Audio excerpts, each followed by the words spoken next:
Tonight, no deal in Washington. Mark Carney meets Donald Trump and leaves with little more than a handshake. We look at what's behind the stalled talks and what's next for Canada's economic future. Plus, why your morning coffee costs more. What will your Thanksgiving dinner cost? From Montreal, I'm Eddie Tekalik. And I'm Gary MacDonald. Is there a solution for Canada Post's financial woes under its nose? And Eddie has your full NHL season preview. Honest, unfiltered Canadian, the conversation we should be having. Now, before we get started, a reminder. Join the conversation. Post your thoughts on any or all of the topics tonight in the comments section. Let us know where you stand. Now, let's dive in. He concluded what I think was a successful, positive, substantive conversation with President Trump on trade issues, on a number of other international issues. But the focus very much today, both in the Oval Office conversation and then again in the lunch in the cabinet room, was on the trading relationship. The conversation, as I said, was more detailed than previous discussions.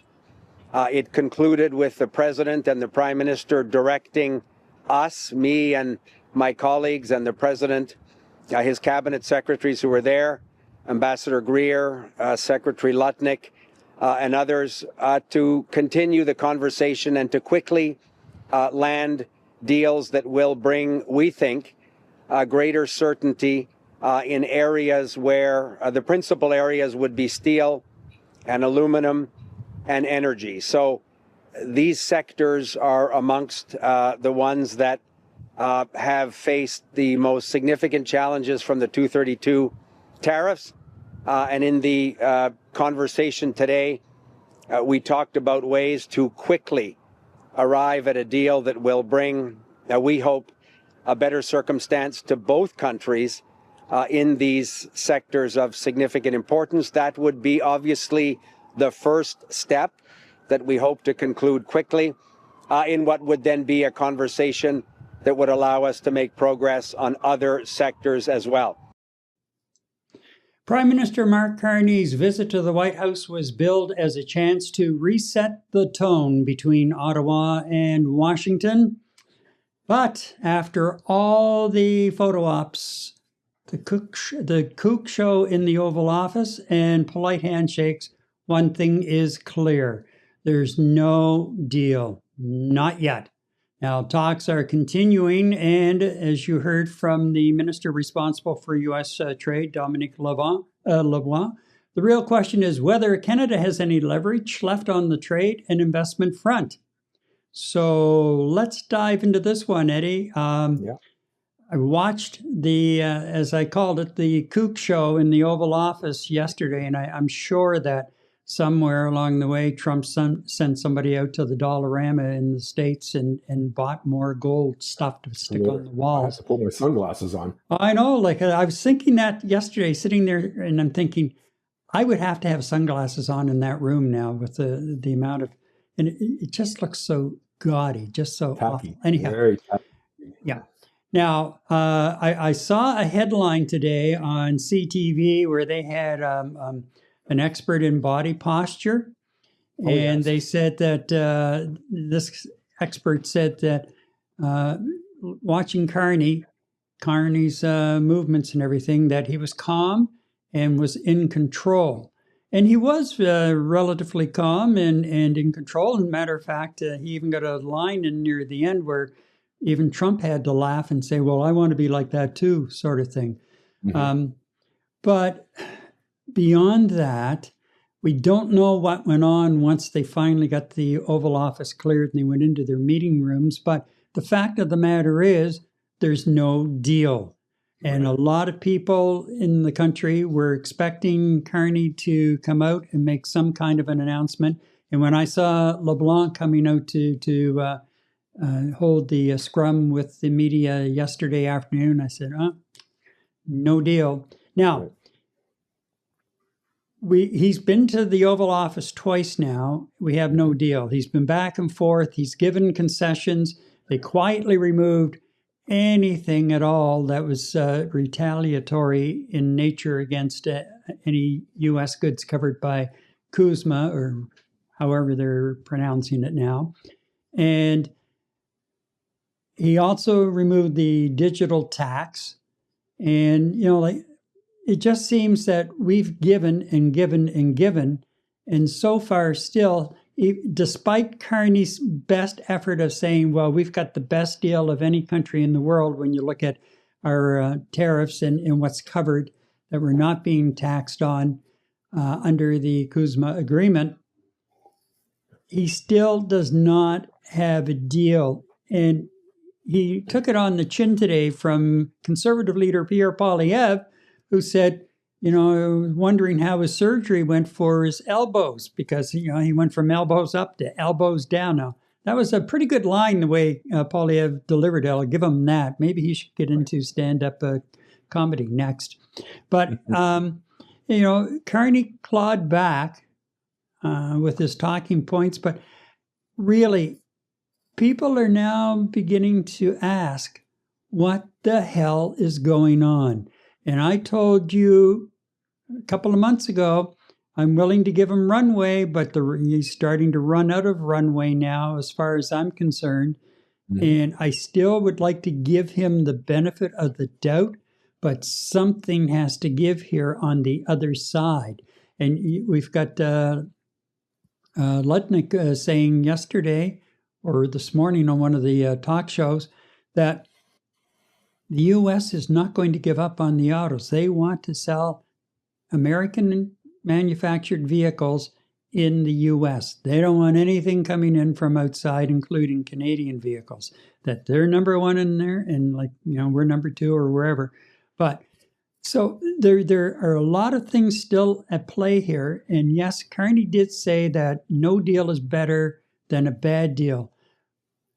But show us that you're at least standing up to this guy. Doug Ford again today saying, you have to take a schoolyard bully on sooner or later. You can talk your way around him for a while, but after a while, you have to give him what he gives, right, and punch back. And we have not done that. And I'm really now, I'm on Team Ford.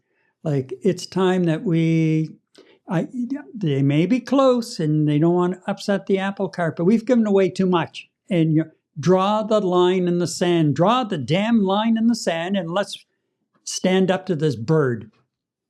Yeah, you know what, Gary? I mean, I was eager to hear what the outcome was of that session yesterday in the Gold House, or the Oval Office with all the gold flake. Anyway, I didn't have any high expectations that we would have this big announcement coming out where President Trump is, claiming victory, or we've got this fantastic deal and it's because of the art of the deal. I'm so good at that. We got this great deal with Canada. I wasn't expecting that. But I have to agree with you and to some degree, Mr. Poilievre, we should have at least had something. Okay. I understand there's a place and time for sticking your elbows up.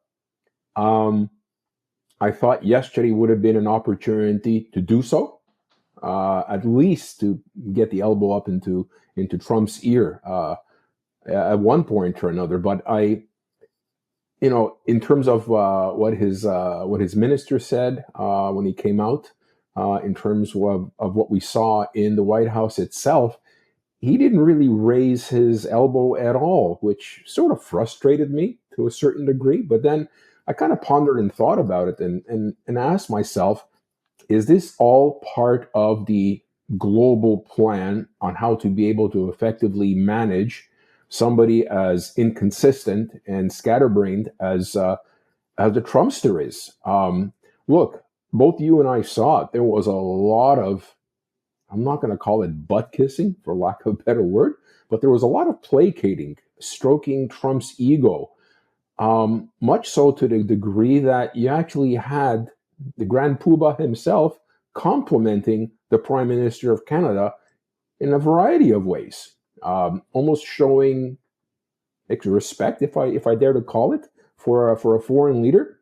So I don't know if this whole plan of seeing him for a second time and continuing conversation, but let's begin with some ego stroking in front of the cameras, which of course everyone is watching Canada. We've said this before when they first imposed the United States first imposed the tariffs on us, that the rest of the world is watching. Gary, the rest of the world is still watching on how we're dealing with this. Okay, so I'm kind of erring on the side of optimism, if you want to call it. Yes, I'm disappointed that he didn't at least get an elbow up into his ear. But by the same token, I'm feeling that he's playing Trump's card, which is stroke that kingship ego. And I think he did it remarkably well. I don't think he embarrassed himself yesterday by far. I think in terms of being in front of the cameras, he handled himself extremely well. He handled himself linguistically very, very well. Verbally, he outdid Trump, and that's not too hard. He said what No, he even needed to I could say. do that. Yeah, on a good day. And he did respond quickly to the media, as you mentioned that the body language expert had mentioned, that he was looking at the media, he was speaking to them a couple of times. Trump actually was asked a question, and Carney cut in, and then Trump said, "Well, please, you go ahead and answer the question." And that didn't happen the first time. The first time they were together, um, and I think that Carney kind of raised the elbow a little bit when Trump had brought about the idea of the Canada being the 51st state again, and he politely said, "Well, no, I didn't say that type of thing, right?" But you know what? I'm with you. I said when Carney got elected, the Canadian people and the Canadian government and the world, for that fact, you got to give him some time as a new political name in the Canadian sphere of politics and government. Got to give him some honeymoon time. And you know what? He really didn't get much of a honeymoon because of the fact Trump went on a tirade, in February or so, tariffed the entire planet. So there was no rest for the weary. And coming off of being nominated for the Liberal leadership and then winning the election and then moving forward, he ran into the United States of America, and he's been at it ever since.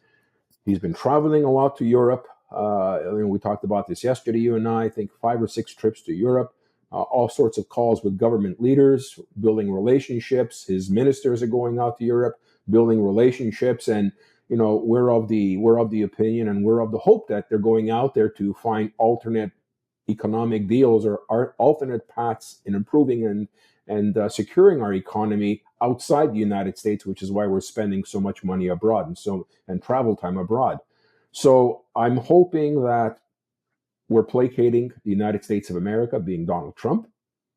I hope that there is a firm plan in terms of how we're going to minimize our dependency on the economy of the United States and the business of the United States, while we're trying to come up with some sort of concessions on the existing tariffs on heavy industry and goods. Kuzma is pretty much in good shape, but everything outside of that we're just getting decimated for sure. Auto industry is namely one, as you mentioned. That in the meantime, we're creating these economic pathways with other countries. So if for whatever reason there is no deal with the United States, I'll go back to what Carney said. No deal is better than a bad deal. Oh, by the way, we have these great deals now with Australia or with Tokyo or with France or with Germany or with the European Alliance, with the European Union. Thank you very much, United States of America. It's been nice doing business with you, but we have other customers we can deal with. That's where my mind is in terms of what the strategy is in place today. Other than that, Gary, if you and I are having this conversation before Christmas break and there's still nothing that's come about this, I think Mr. Carney is going to have a very, very, very hard time directing this country in the fashion that he had said in the outset he was going to direct this country towards. So I still remain optimistic that there is a plan. I think there was a strategic a strategic plan yesterday not to just jump at the first opportunity, and he was defending the interests of Canada. But my patience is starting to grow thin as well, Gary, as you can understand. The only saving grace for Carney between now and, say, Christmas, if we don't have a deal in place, is that he's actually now beginning to announce some hard copy deals, trade deals taking place with Europe and with Australia, where it goes beyond just words and a memorandum of understanding, that we actually he has something solid to announce. Or he stands next to the CEO of one of our major companies and says, the company says, we have something to announce with Germany or France or wherever outside of the U.S. Other than that, if there's still no deal by Christmas, and don't forget, that will be after the budget. Correct. Which comes on November 4th. And God knows what kind of a mood the country's going to be in after that, because it's not going to be, it's going to be a real exercise for communications people, a real exercise in communications. And it's going to be interesting to watch how the Liberals spin it. Right. Big time. We've got a couple of comments coming in, so let's have a quick look here. And we go to Joe. There we go. I agree with you, Gary. I have high hopes for Carney, but my patience is running low considering there have been no deals and just acquiescing to Trump's demands. Right on, Joe. Like somewhere along the way, something has to give. So let's move on. And Deborah says, I don't think it's easy to be in the presence of a madman. Carney, as the rest of us know, Trump wants praise. Since there's a little hoe in all of us, Carney will get us a better deal. I totally agree. There is a little hoe in all of us along the way. No question. Yeah. But by the same token, even then, they still will have a price, and they'll draw the line in the sand that there's no quibbling for the price, right? Yeah. So, again, I think he is really now like, the markings on the runway as you're taking off, you get the long lines and you've got so many, it represents so many thousand feet left on the runway. I think he's approaching the first set of those markings, quite frankly, and something has to give. And, here we are, and we're still hearing about, everyone's proceeding as if we're buying the F-35s. Why? Why are we buying the F-35s? We haven't heard any more about the submarines, whether it's Korea or Germany. Well, Germany, yeah. Yeah, we need to know that. Nothing.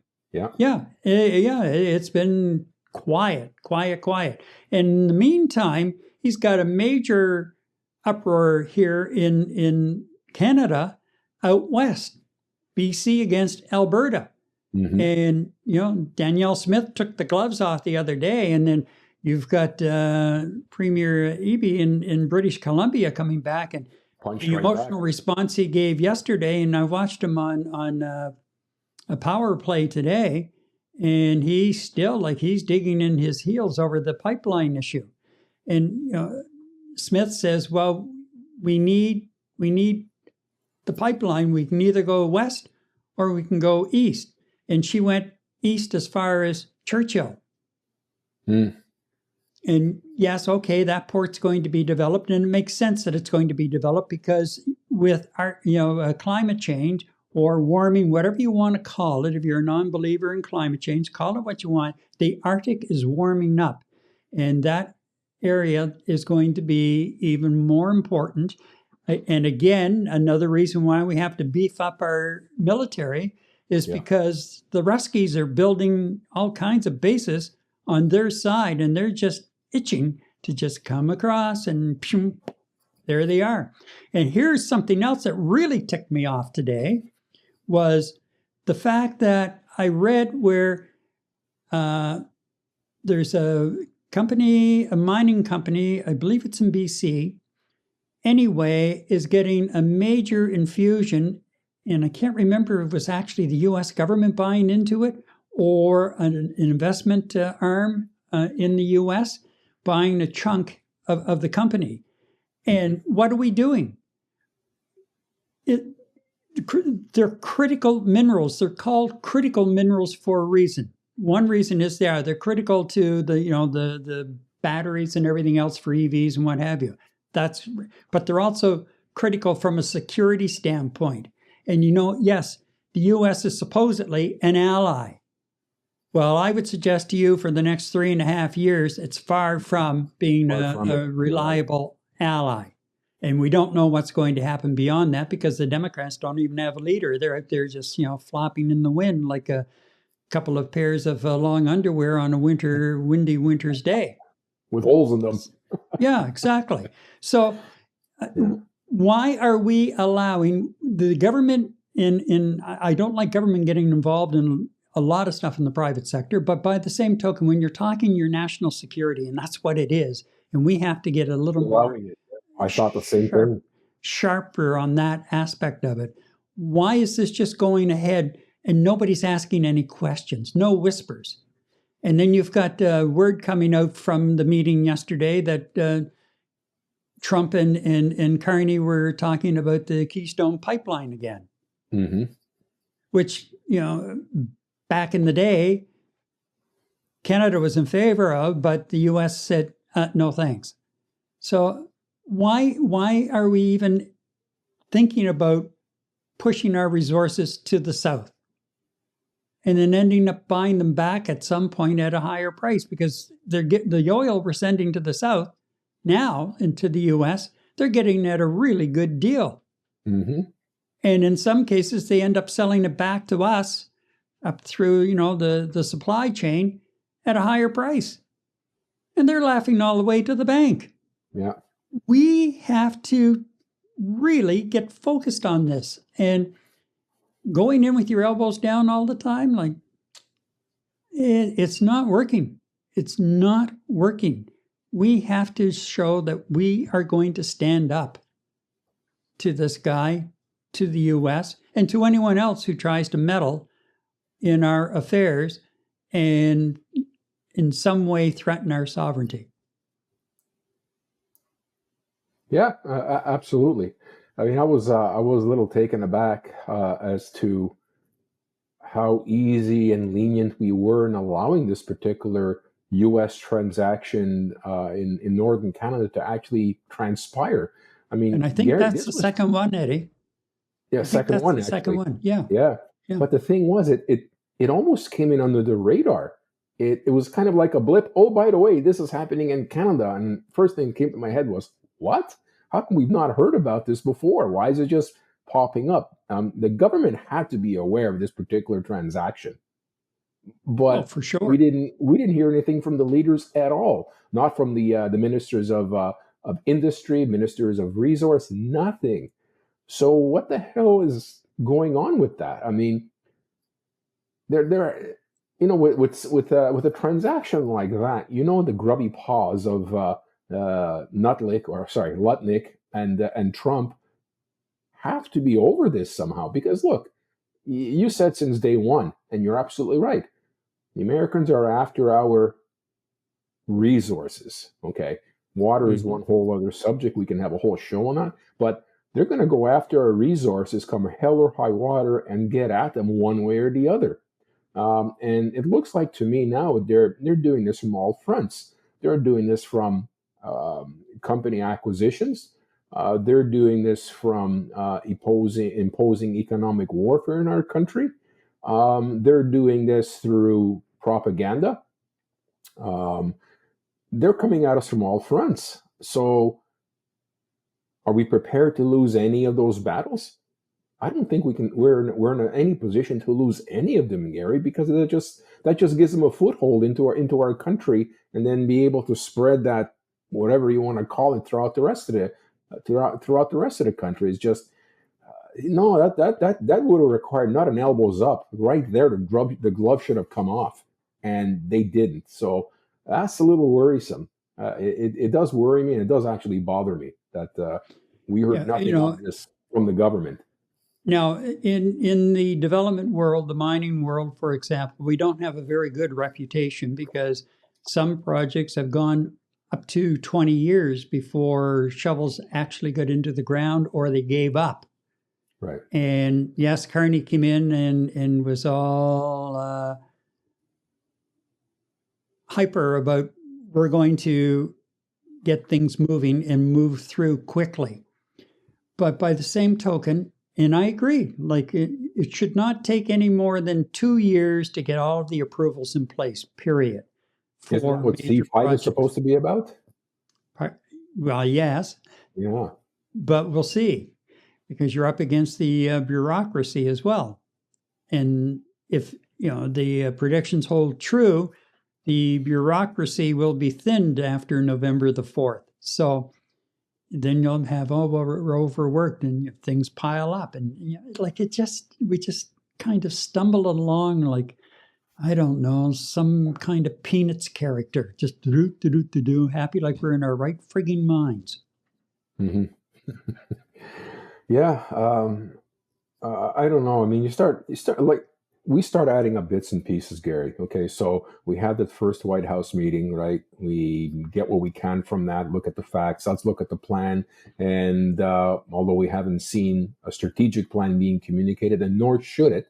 I mean, if you're a good negotiator, you don't show all your cards. You just show enough to the public to appease them, and then you move forward. Well, you know what? It's been 3.5 months, 4 months since that first meeting, thereabouts. So here they had their second meeting, and okay, what has become of this? And then on top of that, like you mentioned, the Keystone Pipeline. Okay, that's coming up in conversations. Is that something that Trump threw at Carney and basically, let's start the discussions on this if you want some concessions from the states? I don't know. Maybe it's part of Trump's bargaining chip, or is it Carney being trying to appease Alberta in this particular case because of the separatist sentiment that's out there? We don't know. So you take this visit. Basically, they came out with a handshake. 2, they bring up the Keystone Pipeline, which I didn't expect. 3, the American interest and acquisition of a company up north in Canada. 3, the commentary about we're buying the F-35s unless told otherwise. You kind of put those 4 together, Gary, and you know what? It doesn't paint a very, very rosy picture for us over, I'm not talking long term, I'm talking short term, before the year is up. So, you know what? I'm still hopeful that this is all part of a grand plan, but you're dealing with an expert con man, okay? When it comes to conning, he is an expert at this, and by no means do I take away any of the abilities from Carney or his government or his ministers, but they're dealing with an expert here. How good of a person do you have to be to out-con a con man, I guess, is my question right now. And the next bout, if we don't get what we need as Canadians, if Prime Minister Carney does not put his foot down, draw the line in the sand, and I think a lot of Canadians are expecting this at some point, they're going to take the lead from the opposition, being Poilievre, to some of his points. Definitely Doug Ford's lead, because it seems that he's really getting a huge popularity boost from the people in Canada. You don't want these guys, especially Ontario, to be on your bad side. He's got to come out with some wins here soon, Gary. I don't care if he's decided to go with Saab with the Gripens. Screw the F-35s. We'll sell them back to you or sell them someplace else that wants to buy them. Something has to.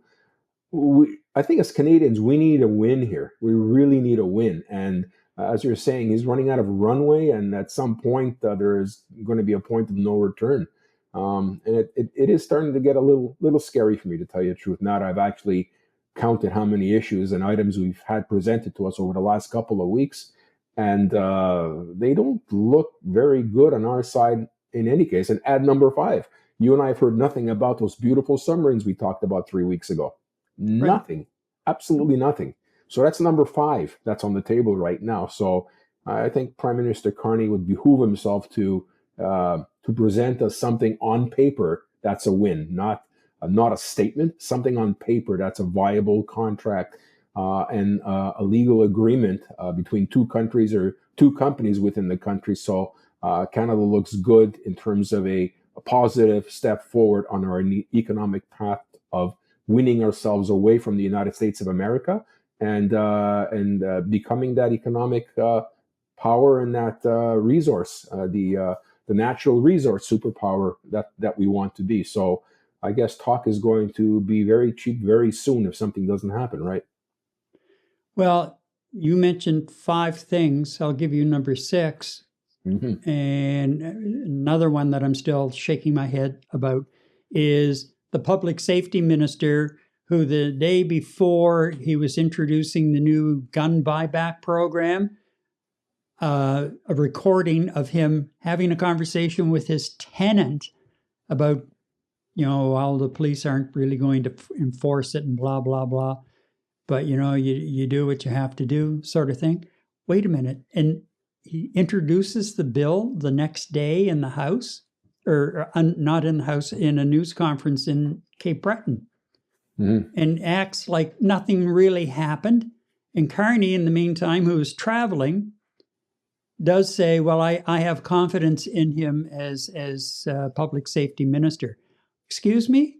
The way that all went down, that guy wouldn't have been 5 minutes longer in cabinet if I had been prime minister. Gone, Yeah. out to the backbenches.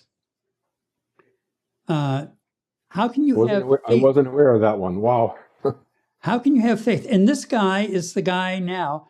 If you recall, they introduced this security bill that would allow CSIS to open everyone's mail without any kind of a warrant or judicial grant. And that created a bit of blowback, a little bit more than a bit, a lot more. And so they've reworked the bill to try and appease people, and it's coming back, I believe, this week. And this public safety minister, I wonder what he's telling his tenant now about this bill. I can't wait to hear that recording come out, because I don't think he's learned to keep his mouth shut, frankly. The thing, I mean, before a bill is actually tabled or pushed forward in the House, to be having a conversation over a coffee or a tea or a beer with your next door neighbor about this, that's just a breach of security in itself. Solidarity, cabinet solidarity, confidentiality. Like it was just wrong on so many levels. That is so weird. And it seems to me he was involved in something else, not while he was in cabinet. There was something that came up. It may have been during Trudeau's reign. I can't remember now, but there was something. Anyway, but the way that all went down, why Carney even tolerated it and said, I have confidence in him. What? Maybe it was jet lag. Maybe it was he made the statement while he was, in the air. And you know how thin the air is at 35,000 feet in planes. And, especially if you open the window. Yeah, exactly.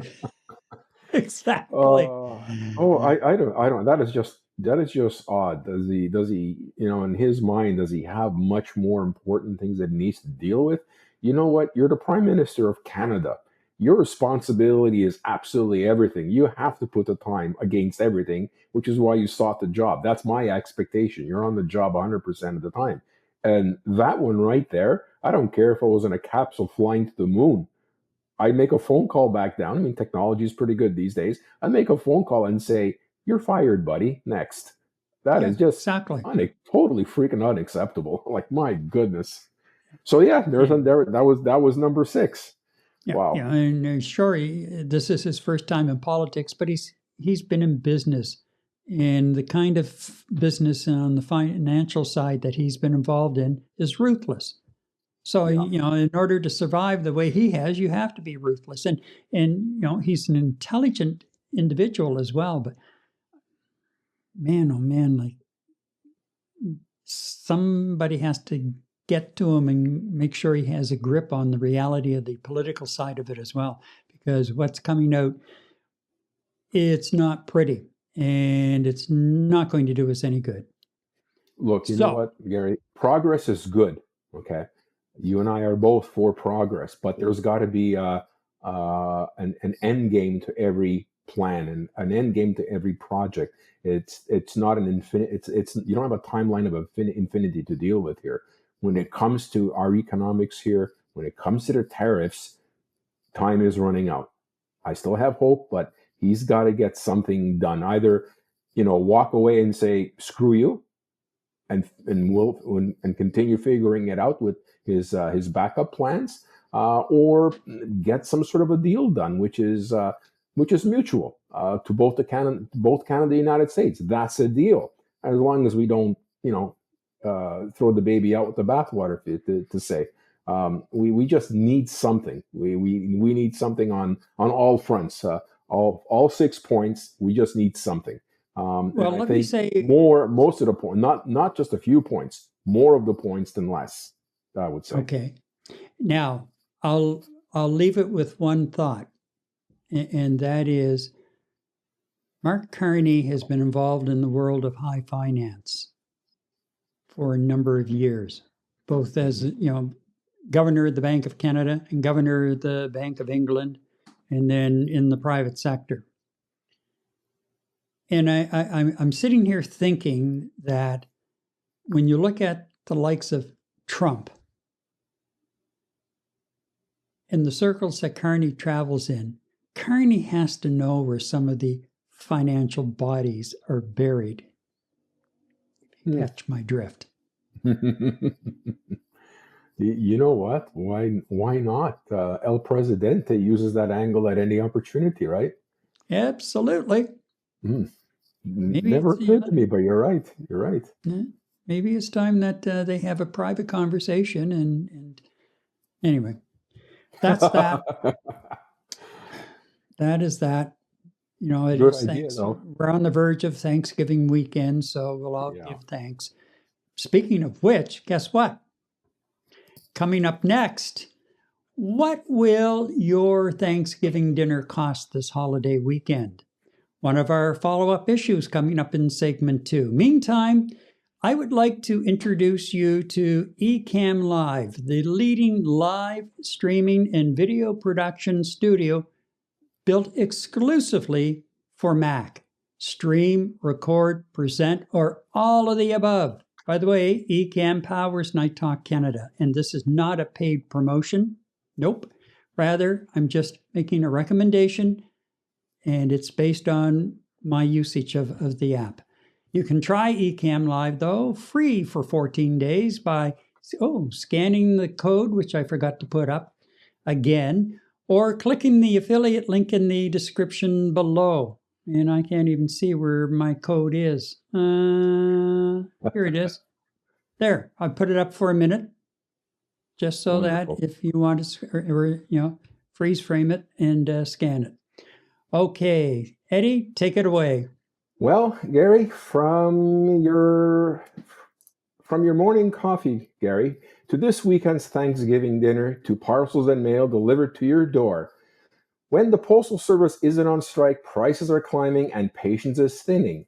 This week, we have a couple of follow-ups to recent discussions here on Night Talk Canada. Let's start with more on food prices. Yeah, first of all, the other day after we had the session on food prices, I stumbled upon a story about coffee prices, because you had mentioned about how your favorite brand of coffee at the grocery store had jumped in price and suffered sticker shock. So let's have a look at a little bit of information that I found here. Okay, coffee price creep. Coffee prices in grocery stores jumped, are you ready for this? Almost 25% compared to a year ago. And that was last month that they jumped. Loblaw says the U.S. putting 50% tariffs on Brazil, which is the biggest coffee exporter in the world. Well, those have affected Canadian prices. Why, you ask? How does that happen? Well, if you go down to the next point, the U.S. is Canada's third largest source of coffee imports. So the retaliatory tariffs that were put on, like we put on orange juice, went on to coffee as well. So that added to the actual cost of the coffee. And grocers plead Canadian retaliatory tariffs on American manufactured coffee drove up the prices. My question is, why are we buying, why would Loblaw and why would Empire / Sobeys, IGA and Metro, why would they be buying American, how did they put that? Sourcing coffee through the U.S. Why not just go directly to Brazil and source it there? Bypass the tariffs. Well, I thought we were trying to boost our trade with Brazil on many fronts. And when we talked about this and saw that in fact that we're buying coffee from the United States, who's buying it from Brazil, I just don't get that. Why is that a necessity? Like you're saying, cut out the middleman completely. Yeah, exactly. Right. Now, here's the thing. A lot of your independent coffee shops, you probably haven't noticed much of a price increase because a lot of them have been sitting on the stock that they got before the tariffs went on and working through it and maybe even absorbing some of the cost of the tariffs. Right. But as the bean supplies dwindle, the prices are going to be increasing. And already, God forbid, Hortons this week made national headlines because they're hiking the price of coffee to about 1.5% per cup, which the company says is more than reasonable compared to inflation. So, Canadians aren't paying just a little bit more at Timmy's or their local cafe. Even making a cup of Joe at home, as you've witnessed, has really gotten a lot more expensive. And as we said, in August, 25 to 20% increase in the cost of coffee. Unbelievable. Yeah. And that's on top of the fact that there's the coffee producing areas have also suffered from drought over the last few years, which is, I was just going to say that. Yeah. But so I can understand those regions boosting their prices up, demand and supply, loss of crops, loss of harvest. I mean, I completely get that. But to absorb those costs and on top of that, absorb the costs on tariffs, invariably is going to end up affecting businesses in Canada. And at the end of the day, it's going to affect consumers like you and I, Gary. So, yeah. And you know what? It's not just coffee. What else out there are we buying from the United States where we can go directly to the source, cut out the middleman, and buy it from them? I mean, at this particular point, damn with agreements and damn with sustaining a certain level of trade between both countries. This is an economic war. You know what? If we can find a deal someplace else, let's go after it. I don't care if it's Brazil. I don't care if it's Colombia. I don't care if it's someplace in Africa that's producing our coffee beans. Go for the best place where it makes perfect sense from a business perspective for companies to operate in this country and buy where they need to buy from, not buy where they're being told to buy from. So, it's just, I don't know. I mean, coffee is, coffee is coffee. I'm not going to call it a luxury. It's something that we all love to have, whether it's every day to wake us up in the morning or on the weekend having coffee with friends, right?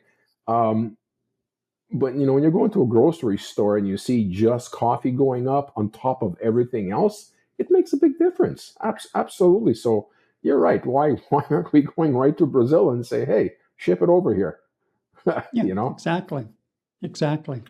Okay, so that's coffee. And as I say, you were shocked by the jump in price on the particular brand that you buy. And there is the reason. And one more way that the guy in the gold office is really sticking it to us. Whether he realizes it is another thing. Right. So now, on a slightly happier note, Thanksgiving weekend, where we gather around and give thanks, and because of the harvest and what we have and everything, and of course, with the drought conditions suffered right across the country this year, a lot of farmers are saying that their crops are not great, and a lot of crops have been ruined just by the lack of rain and the heat. And, things like blueberries, for example, going up in price. I know there's one area of New Brunswick. I saw an article the other day where one large blueberry producer, most of his fields have been wiped out. And so they have no blueberries to put on the market. And what they do have, you can imagine what kind of an increase is there just from supply and demand.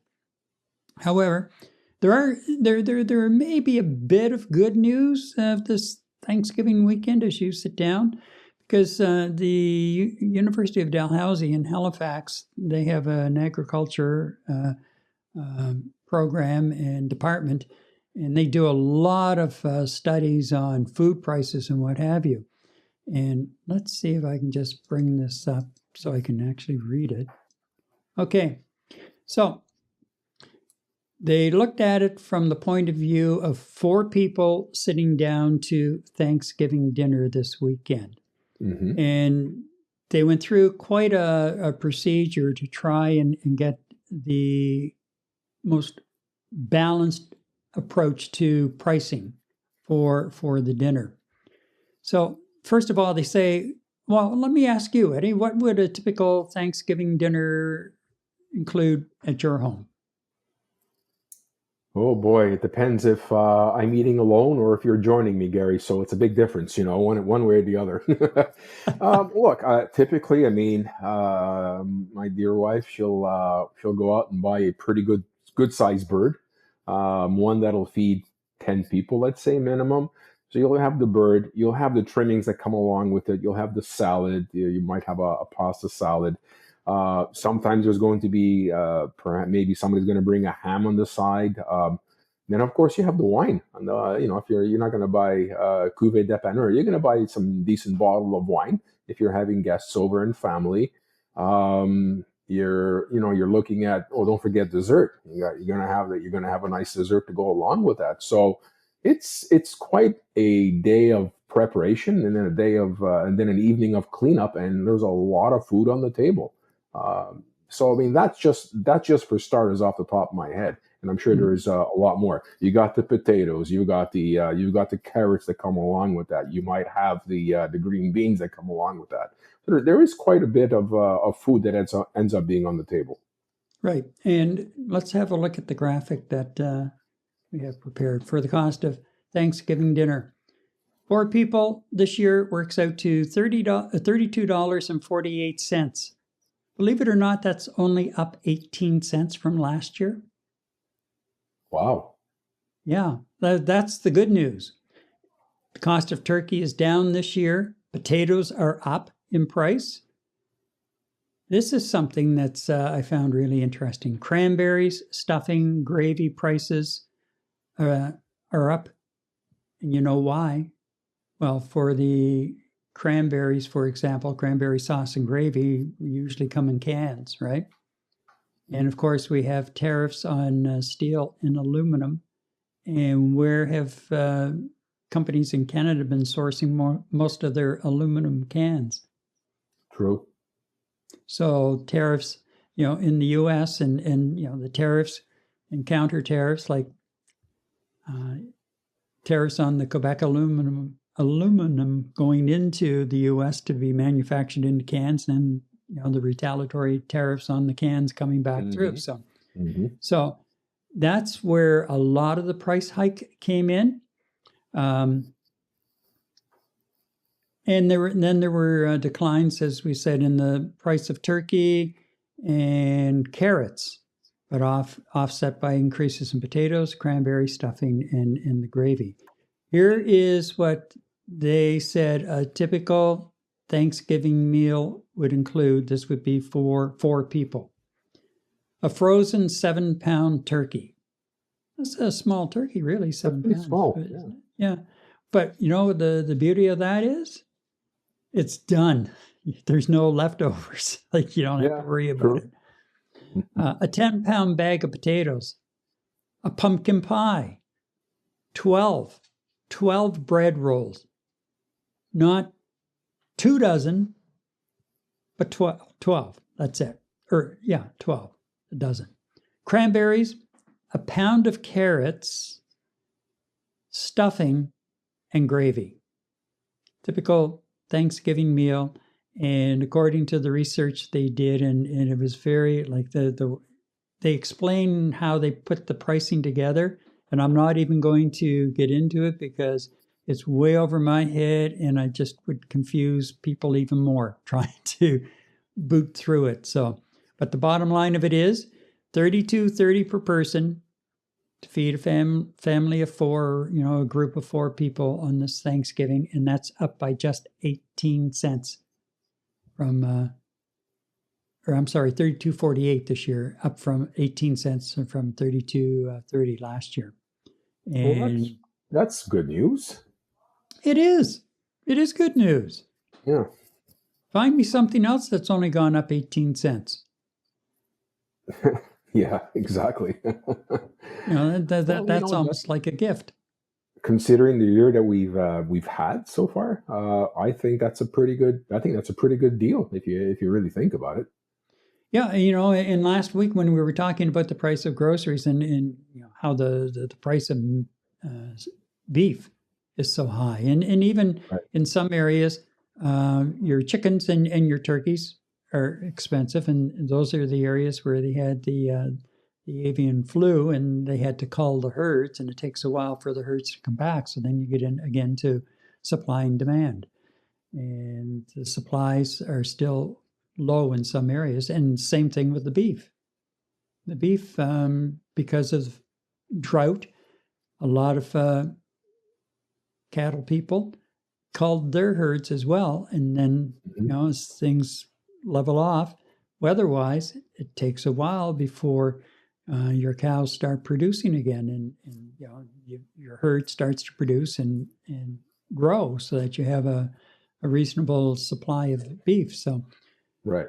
but here's the other thing: we all know that once a price goes up, and they blame it on whatever, even if there's a 180 change that goes back to where it was before, those prices aren't coming down. And if they do, it may be token. Yeah. But they're not going back to what they were. Just ain't going to happen. So, and I'm not a big fan of turkey. We'll have maybe a couple of slices. And if I have a couple of slices a year, whether it's at Thanksgiving or at Christmas, then that's enough for me. I like to have like a nice rib roast kind of thing, and dive into that. Anyway, so that's Thanksgiving dinner, and that kind of wraps up our whole look at food over the last 2 weeks. And, it'd be interesting if anybody is planning a big family gathering, and let us know what you're planning to have. Does it match the typical menu that they came up with at Dalhousie? Oh, wait, now we have a comment too. So let's go to the comment. And Monel says, "You're funny asking him turkey, stuffing, gravy, mashed potatoes, and vegetables." Never at a loss for words. Yeah, I guess you've been told. Yeah. Yeah. Now we know what your menu is. Anyway. There's more than that usually, but Yeah. That's good. That's a good start. Yeah. Okay, so we have one more thing. You will recall we had quite a discussion on Canada Post and the union being out. And as I told you last night, I was sitting here the other day and I got thinking about this whole thing, and I did a little bit of research. And what do I hear the union talking about today? They're talking about Purolator, right? Yeah. Okay, now they remain out on the picket lines, And that strike started when the Carney government announced it was, ending door-to-door mail delivery in favor of community mailboxes, and as well a number of other service changes to try and right the service, which is sinking under a growing debt, like huge amounts of money. The answer, I would submit, may be under everyone's nose. Let me explain, and let's bring up the graphic on this one. Okay, Canada Post. Canada Post owns 91% of Purolator Courier. 91%. Rainmaker Investments holds 8%, and others hold the 2% balance. Now, think about this. Purolator recorded a pre-tax profit of $294 million last year, 2024. And that's compared to before-tax profit of $293 million in 2023. Meantime, the company that owns it is sinking under red ink. Canada Post reported a pre-tax loss of $841 million last year. $841 million last year. Purolator, I would suggest, are you ready for this? Purolator could be structured to provide service in rural areas, because this seems to be a big thing with the changes in mail service. Well, it's a public service, and what about people who live in rural areas? And the post office is kind of like their centerpiece, and it's where they pick up their parcels and everything. Who's going to deliver it? Well, you know what? Canada Post has proven it can't do it. They don't seem to have the ability to come up with a plan, regardless of whatever they're paying their management, their upper management. They don't seem to be able to come up with a plan. So I would suggest it's time to clean house at the top. Mm-hmm. Clean it out. Go to Purolator, which you own 91% of, and say, all right, we're going to make some changes here. You are good at running a distribution delivery system. You are now going to be mandated to take over the operation of rural post offices. And that may mean some rural post offices will close, and will mean that some people may have to drive a little bit farther to pick up their mail or their parcels at those post offices. But that's the way it is. Like, you drive, look how far people drive to get to the airport. Look how far people drive from one side of the city to the other to get to a doctor's appointment or whatever. It's not out of the realm of possibility. Right, or even a hybrid model, Gary. I mean, in these remote places, Canada Post has got offices, and obviously they have staff there. One of the things that Purolator can look at is a hybrid model where they run the business, they run the service, absorb some of these Canada Post outposts and offices out there, especially in these small rural towns, and let Purolator run it. I mean, obviously they know something. That's what I'm saying.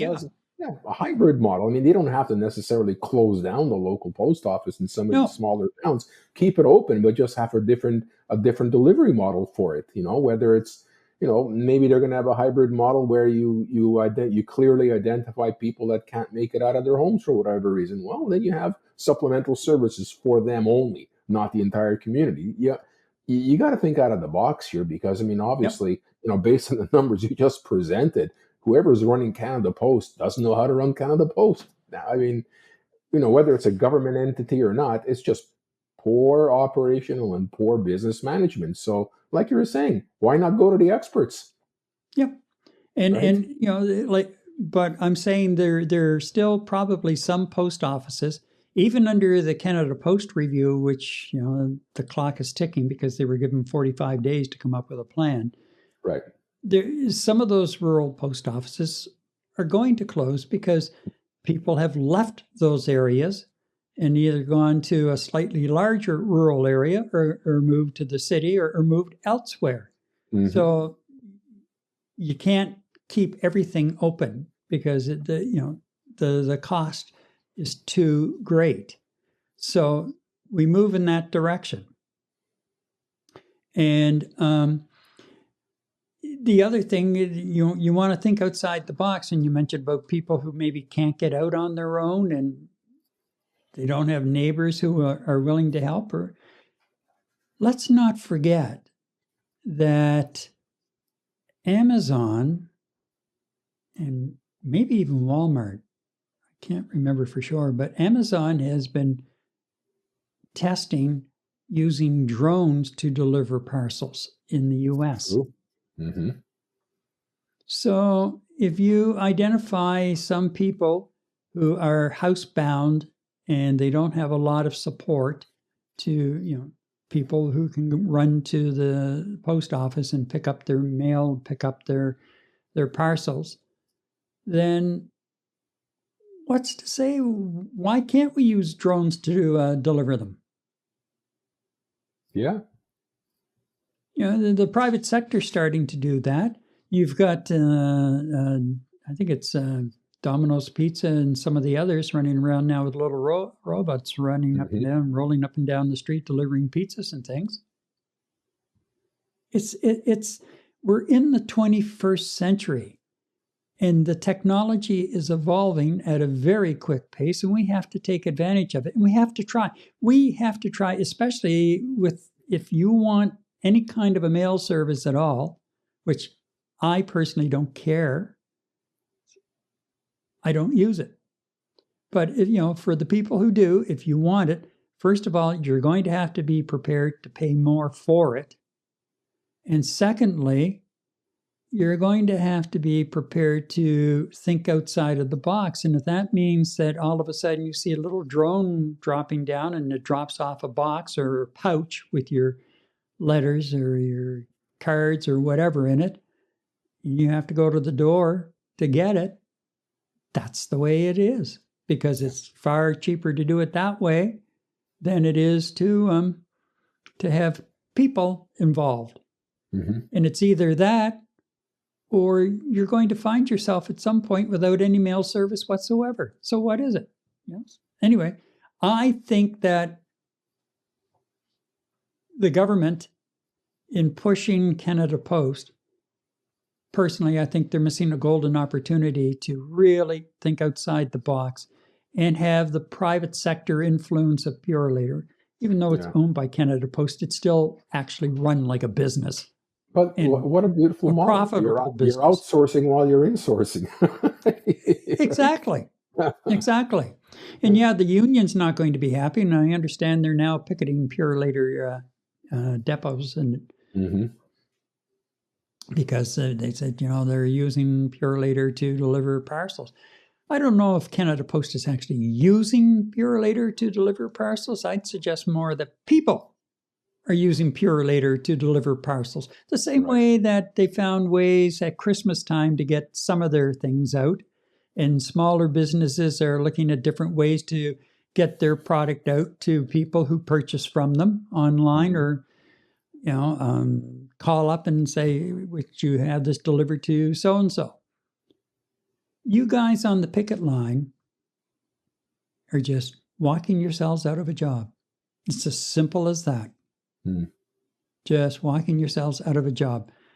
I understand you have beefs, but, as taxpayers, we have beefs too with this kind of foolishness going on as far as the size of the loss coming up, So anyway, I just thought I'd float that by, and I was really surprised to hear all of a sudden Cup W's is picketing Purolator as I was preparing and getting ready for this, and here's an idea. And surely to God, I'm not the only one who has thought about this. Now, if you're in government, you may not want to float that trial balloon because, you've got enough on your plate right now politically to deal with. But I think that we have to have a come to Jesus conversation here. as far as Canada Post is concerned. The government can't ignore it and hopefully, hoping that the problem is going to go away. We've been dealing with this, the last 10, on your hands, Gary, how many postal strikes have we had in the last 10 years? 4? 5? 5, yeah, at Yeah, least. that's ridiculous. I mean, obviously, the previous administration, the previous government just completely ignored this. I know Carney's got bigger fish to fry, but you're talking about multi-million-dollar losses here, fiscal losses. You can't continue to run a government by one of your arms losing that much money. Got to do something about it. And I know he's got a lot to do, but you know what? He's got people working for him. He, gives them their marching order and get it done. Because well, right now, he is this the is not minister working. responsible. Yeah, this is not Canada working. Post. Yep. And so but really, let's take advantage of the 21st century and really be bold with it. And yes, I know you're going in a lot of cases in the rural areas, you're going to be serving an older clientele. I get that. But by the same token, don't write them off completely. They can rise to the occasion if they have to. So that's the way I see it anyway. That's my 50 cents worth of intellect for this evening. Right. And still to come, guess what? Who's playing tonight, Eddie? Your Toronto Maple Leafs and my Montreal Canadiens. Yep. And they're in Toronto, right? Yes, they are. Yes, they are. Okay. Well, still to come, Eddie's much, much anticipated NHL preview. Now, before we get to that, I just want to make sure that you understand this is not a paid sponsorship, merely a recommendation for a solid fiber-based internet provider, Ebox, a Quebec-based company offering competitive pricing and excellent service. Now, Eddie and I are satisfied customers, and all you have to do is click the affiliate link in the description below and use one of the codes there that we provide for a special offer if you sign up with Ebox. Okay, Eddie, your turn. Yeah. Well, Gary, the NFL is in full swing. Nice. Major League Baseball playoffs are heating up. Great. And the CFL season is winding down. But Gary, my friend, now the real Canadian season begins. Yes, my friend, the NHL is back, and they are back big time. They started playing last night. There was a few games, and there were no Canadian teams involved, Gary. But tonight we have the traditional opener between two Canadian teams that have been rivals for God knows how long. The Montreal Canadiens and the Toronto Maple Leafs. The Habs are visiting the Maple Leafs in Toronto, so they're kicking off their season. And later on tonight, we have the battle for Alberta, where the Edmonton Oilers are facing the Calgary Flames. And you know what, Gary? It's going to be I think it's going to be a great season because we got not only the NHL season, which is a long one indeed, which ends at some point in April before the playoffs start. Don't forget, we've also got the Winter Olympics this year, and it's the first time this is this Olympic game. They're hosting them in Italy, but they missed the last two that were out in Asia. So it's been a long time coming, almost 12 years, that we had not had the professionals participating in the Olympics. So we also have the Olympics to look forward to this year, Gary. But I'm really looking forward to the NHL season this year. More to a curiosity by Canadian hockey fans as to how many of our Canadian-based teams are actually going to make the playoffs this year. And you know what? Last year was, I would say, was kind of a banner year for Canadian teams. I believe 5 out of the 7 teams actually made the playoffs last year. The only 2 teams that did not make it were the Calgary Flames, who were out they actually had the same points as the St. Louis Blues that made it in, but because they had less wins, they didn't make the playoffs last year. So that was unfortunate for the Calgary Flames. And then the Vancouver Canucks, they were out by, I think 6 to 8 points from a playoff spot, wild card spot. And hopefully they'll be able to get to a point this year where they can make it. I've been watching a lot of the sports shows. I've been listening to a lot of the radio broadcasts in all the major cities, as a matter of fact, over the last week or so, to listen to how the local radio stations are pegging their team's chances this year of succeeding in the regular season, of course, driving towards the playoffs. And there's a lot of different takes in some markets. I was surprised by some of the negative comments that were actually coming out from local sports stations. And one that was a real surprise was Winnipeg. The Winnipeg Jets last year, they were the President Trophy winners, and they fizzled out very quickly in the early stages of the playoffs. So I think that still hurts a lot of the Winnipeg Jet fan base and local radio station. That did sting. So they're not holding out too much hope for them, but it's just the beginning of the season right now, and we'll see how that turns out, Gary. Did you just out of curiosity, how much of the playoffs did you watch last year? I think you and I did have a few conversations about some big games, right? Yeah, I think really I watched, I think, a couple of the semifinal games and then a couple of the finals, and sort of get caught up in that aspect of it. So through the year I might flick over to a channel once in a while and just watch a few minutes of a game and see what was going on and everything. But for whatever reason, I used to be a really huge hockey fan, and I just kind of drifted away from it. And maybe it's because, as a boomer, I came up through the era of the original 6 teams. Original 6, yeah. Yeah. And still, when you look at some of the teams that are in the league now, and we all know what it's about money, right? For sure. And but I still have a bit of a hard time wrapping my head around an NHL team in Florida, kind of thing. Yeah. But it's possible, and it happened, and there it is.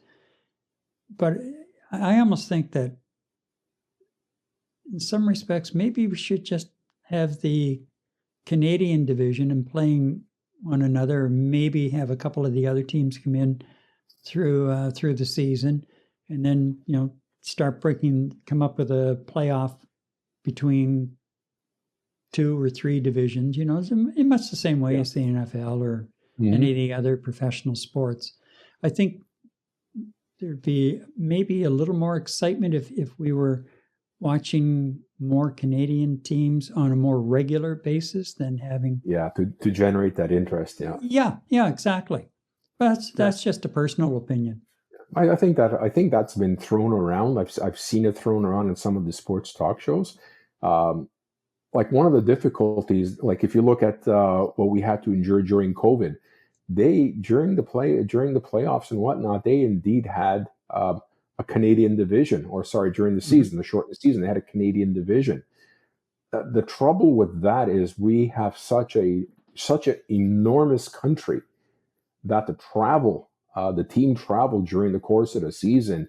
It was just wearing the players down. I mean, it's not an easy thing to do. I mean, Montreal playing Vancouver and then come back across to the East Coast to play games against some other teams. It's not the easiest of things to do, but it's a great idea. I think it would be a great idea to give it a try to some degree. But I would agree it would generate more Canadian interest in our hockey if we had more games played intra-Canadian city games. I think would generate a lot more interest than in the present format where Montreal might see Connor McDavid from Edmonton once every 2 years if we're lucky. So I think that would actually generate a lot more interest and maybe get back to that original six format that we all grew up with, a little more on our screens. So I get that. I get that. And you know what, Gary? I love watching tournaments. The Olympics is going to be very interesting this year. Last year we had the Four Nations tournament, if you remember. I mean, Yes. that generated Yeah. a lot of hype, especially with the political situation between Canada and the United States. So, I would I'm suggest to hoping. you that's what really pushed that particular tournament out, really out in front, was the Yeah, emotions of the politics that were involved at that particular point in time. yeah, I'm sure that there would still be people paying to go watch it or watch it on TV, but really, we're getting to a point where with a lot of these professional sports, and you're branching out into these, like this one and other things, it's getting kind of watered down and old.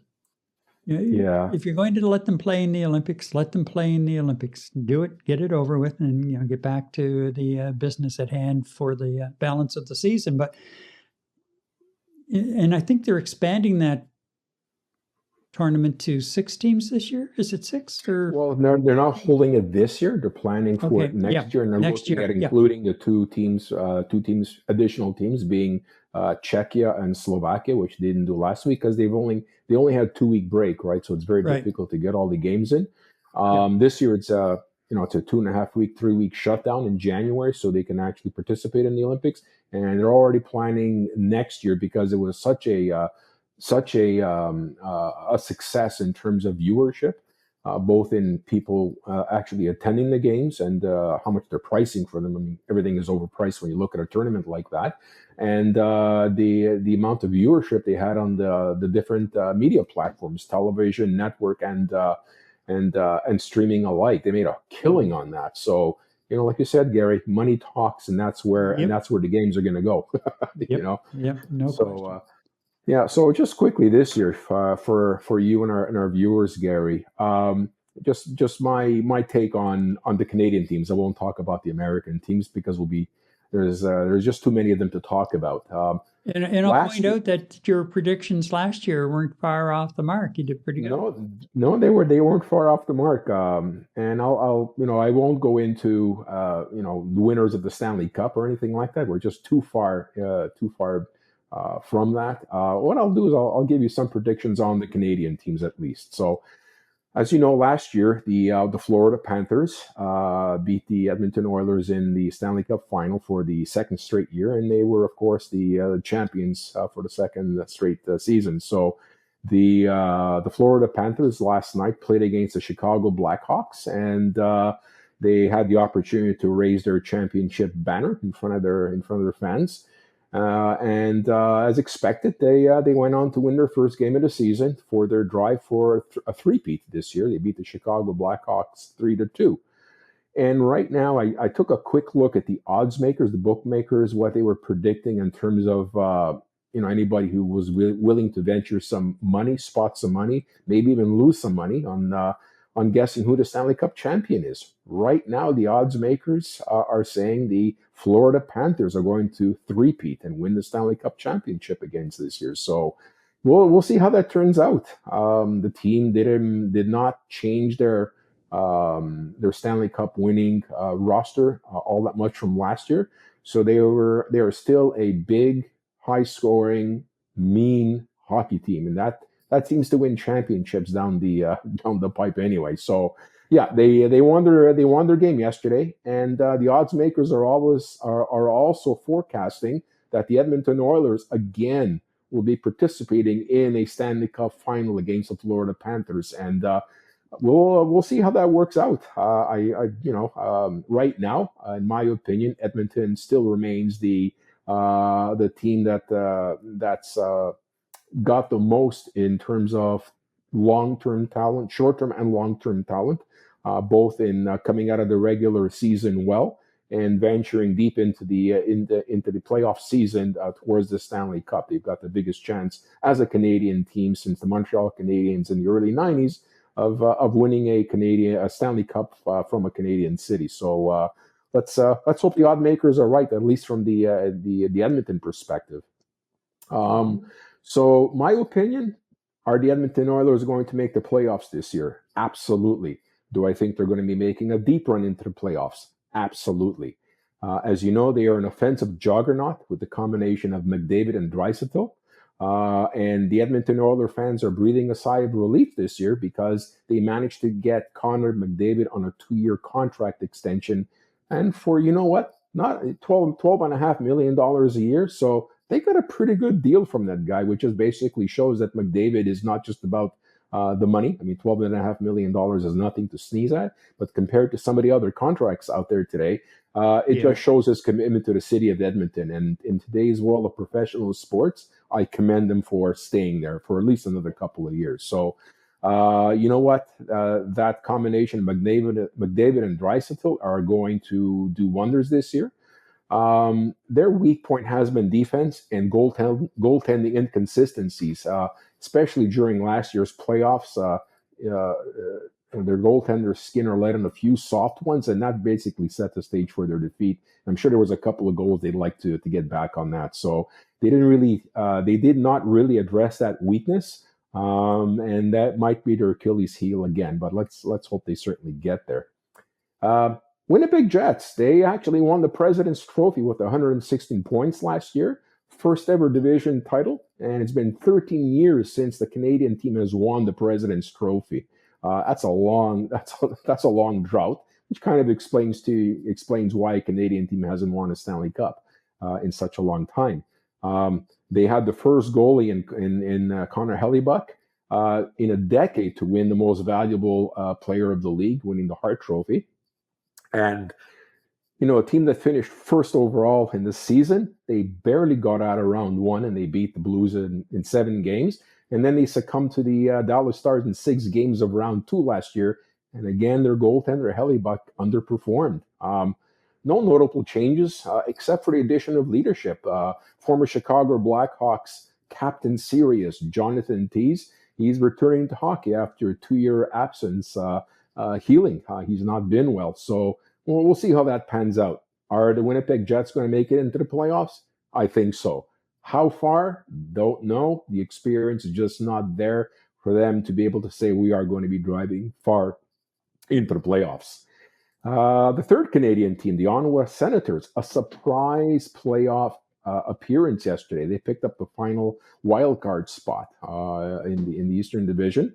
They made the playoffs. They lost the first 3 games, Gary. They lost 3 games to your beloved Maple Leafs, and then they roared back, winning the next 2. And I know you were starting to sweat a little bit after that, but you know what? They ended up losing Game 6, and the rest is history as the Maple Leafs went on, and then they lost the next round. So no changes really for Ottawa this year. It's not a major market team; it's a small market team, but they continue to do well, and they'll be relying on three core players in Tkachuk, Stutzley, and the defenseman Jake Sanderson. We'll see how they go.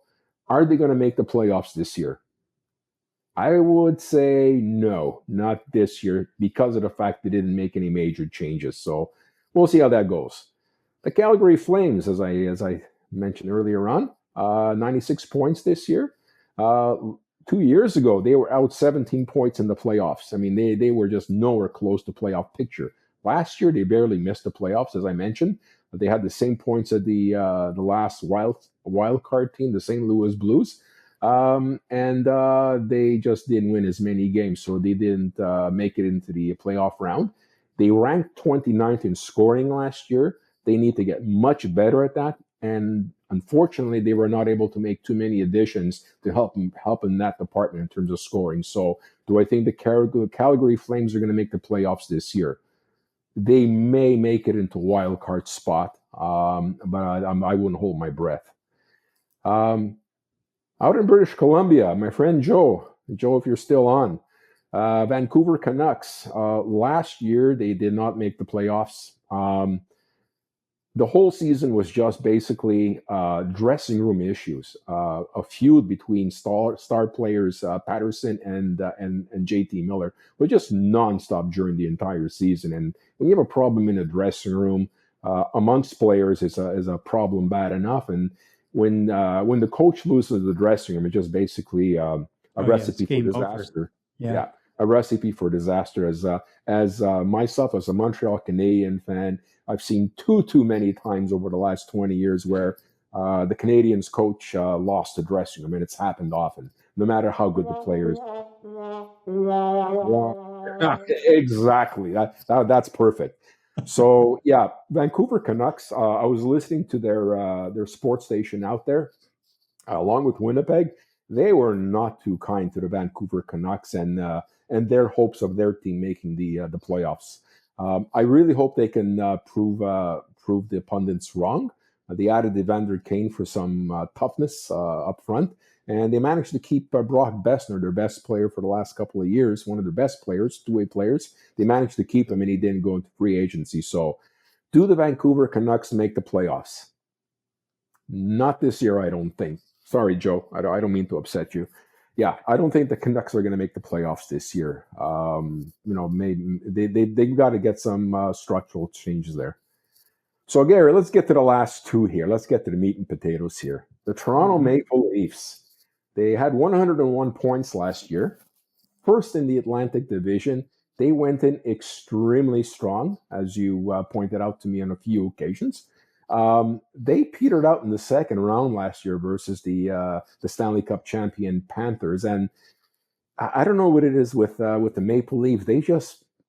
They're pretty good at stringing out some of the most horrible records a team in professional sports would want to have.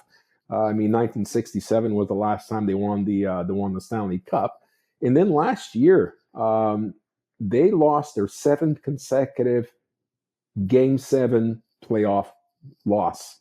So seven seasons in a row that they've been in the playoffs, they have lost a Game 7. And unless you can win one here and there, you're not going to go very far. In my opinion, Gary, they've got to find a way for their top players to perform to expectation during the playoffs. And I said it last year, the running joke, their core four, which is a core three, I'll get into that later. Their core four disappears when the big boys come out to play. They are a fantastic team during the season, and you'll hear many great coaches say you have players that can get you through the season, and then you have to have players that get you through the playoffs, and they just haven't been able to come with that formula. Mitch Marner, which is part of the core four, is no longer in Toronto. He moved out to play in Las Vegas with the Vegas Knights, and so now Toronto has a core three. The Toronto Maple Leafs have not made any major moves in terms of acquisitions or to try to replace them. So now they're down to a core three, and the statistics when Marner gets hurt in Toronto, the rest of the core three don't do so very well. So he's obviously a good setup man during the regular season, but it kind of peters out in the playoffs. So I don't know, Gary. I love you, bud. I know they're going to make the playoffs, and I'll even venture a guess they'll probably peter out in the first round. That's the only prediction I'm going to make playoff wise. They'll make the playoffs for sure. I just don't know what's going to happen once they make it there. Is it going to be the same old where the big guys don't show up, or is it going to be some real interesting hockey? I really wish they make it into the final. As much as I like to see Edmonton there, I would like to see the Maple Leafs succeed, if anything other, to put more Canadian content into the Final Four at least. So let's hope they make it. They will make it into the playoffs and drive far, but it comes down to the core three and what the rest of the entourage does.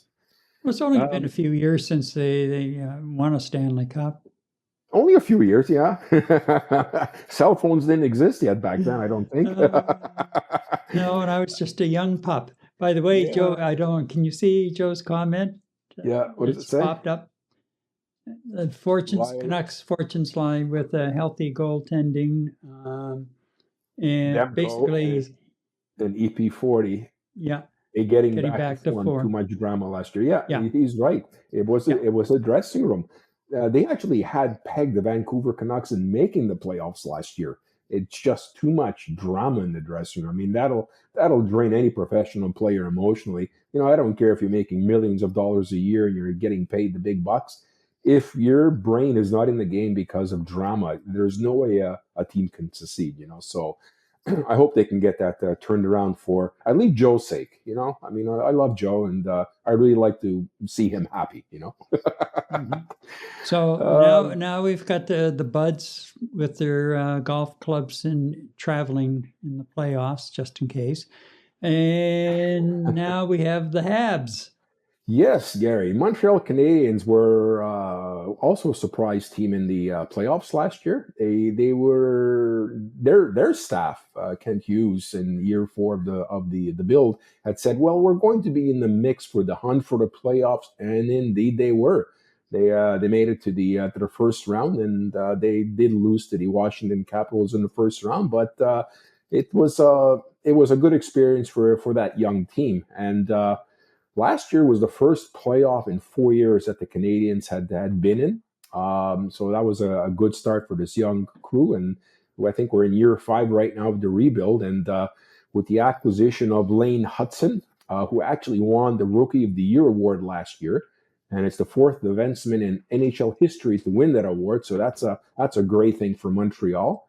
And one of the things I mentioned to you last year about the Canadiens, very, very fast team, a highly skilled team. They're getting together as a team, really working hard, both newcomers and veterans alike.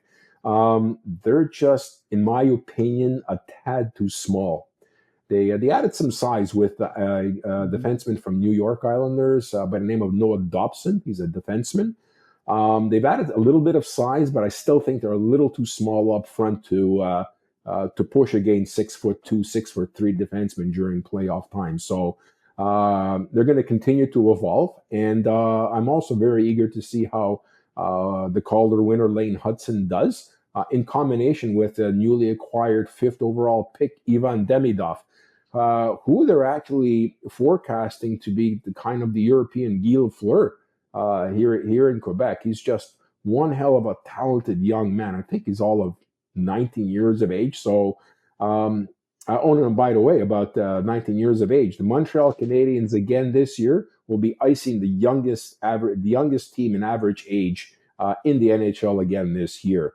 Wow. So, are the Montreal Canadiens going to do as well as the Toronto Maple Leafs? No, they're not, Gary. I can tell you this. They're not going to do as well as the Maple Leafs, okay? However, are the Canadiens going to make the playoffs this year? I'm going to err on the side of caution and say that they're going to be in the mix. If they do make the playoffs, then I think they're going to make it into the second round at least. So, you know what? I'd love to see a Maple Leaf Montreal Canadiens series in the playoffs. That'll can you imagine this town that happens? Yeah, wow. That'll garner a tremendous amount of interest. And the last time that happened was the last time the Canadiens were in the playoffs and made it to the Stanley Cup, where they eliminated the Maple Leafs, where they were down a few games and they came roaring back and won the final game. So I think that would be great for hockey. Not in the first round, but definitely in the second round. I'd like to see a Montreal Canadiens and Toronto Maple Leaf a playoff run. So that's my take on hockey this year, Gary. Mm-hmm. I would say Canadian team in the Stanley Cup final. The Edmonton Oilers before any other team in Canada. Yeah, definitely. I would agree with you on that. I don't know, like even in the last game last year, the Stanley Cup final, you just knew that Edmonton would be back, and probably the same two teams duking it out again this year for the Stanley Cup. Yeah, for sure. By the way, what's the score? There's a commercial on right now, so I don't know. The last time I looked, it was 1-1. Okay. All right. I saw them kind of bouncing around in there. So, alrighty. Just before we do anything else, for some reason, the comments from Facebook are slow coming in. And we did have a comment related to the post office situation, and I just want to get that on. Great. Nancy was watching at that point and says that Canada Post is obsolete, bankrupt. Mm-hmm. Bankrupt. I think you're being kind on that one, Nancy. They're more than bankrupt. Yeah, for sure. But I get it. I get your point. And I don't know why they're slow coming through from Facebook. But anyway, hopefully Facebook gets that one straightened out soon. All righty, Eddie, I guess with that, All right. and hopefully well, Greg Zett gets a chance to watch the replay because he was looking forward to this. And I don't see him around tonight. Yeah. But anyway, I'll make sure that he knows that it's there so he can tune in. So, yeah. Okay. All right, Gary, and that's a wrap. That's a wrap on episode 54 of Night Talk Canada. The Carney-Trump meeting may have ended without a deal, but the political and economic story is far from over. We will continue tracking the efforts to score a new trade deal and bring you the stories that shape how Canadians live, work, think, and play. I'm Eddie Tekalik. Good night. Well. How Canadians live, work, think, and play, for sure. Okay, so it's that time for me. Remember to like, share, and subscribe, whether you're watching on YouTube or Facebook. And don't forget, we're on TikTok and Instagram as well. Plus, leave a comment if you're watching one of the replays. It all helps to get our stream and channel exposed to more people, meaning more diverse views. Honest, unfiltered, Canadian, the conversation we should be having. And just before we go, I want to say one thing. A lot of leaves are on the ground now, so if you're out walking around, be careful because there may be some squishy stuff under those leaves. Night Talk returns in 7 days. I'm Gary MacDonald. Good night.